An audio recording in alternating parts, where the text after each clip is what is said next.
हम सब class 10th में विज्ञान पढ़े हैं। विज्ञान में एक टॉपिक आता है ढांचा समीकरण या कंकाली समीकरण।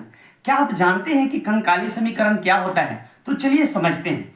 देखिए, ढांचा समीकरण या कंकाली समीकरण वैसा रासायनिक समीकरण है जो असंतुलित है, या फिर दूसरे शब्दों में हम कह सकते हैं असंतुलित रासायनिक समीकरण ही ढांचा समीकरण है या कंकाली समीकरण है। जैसे इसका एक उदाहरण हम लेते हैं। मान लीजिए कि मैग्नीशियम है। मैग्नीशियम जब ऑक्सीजन के साथ अभिक्रिया कर रहा है तो वह बनाता है मैग्नीशियम ऑक्साइड। यहाँ पे आपको दिख रहा होगा, मैग्नीशियम जो है ऑक्सीजन के साथ अभिक्रिया करके क्या बनाता है? मैग्नीशियम ऑक्साइड बनाता है। मैग्नीशियम एक धातु होता है और यह हवा में जलता है, ठीक है। तो क्या बनाता है? मैग्नीशियम ऑक्साइड का निर्माण करता है। अब देखिए, आप यहां पे देखेंगे कि यहां से लेकर यहां तक जो है यह है अभिकारक, और तीर के निशान के इस भाग को हम लोग कहते हैं उत्पाद।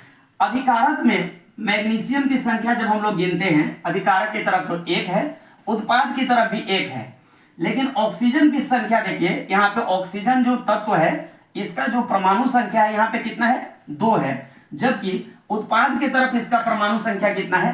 1 है। अर्थात तीर के निशान के बाएं तरफ मतलब अभिकारक में तत्व की परमाणु की संख्या उत्पाद के तत्व की परमाणु की संख्या से अलग है, और इस प्रकार का जो रासायनिक समीकरण है उसे ही हम लोग ढांचा समीकरण या कंकाली समीकरण कहते हैं।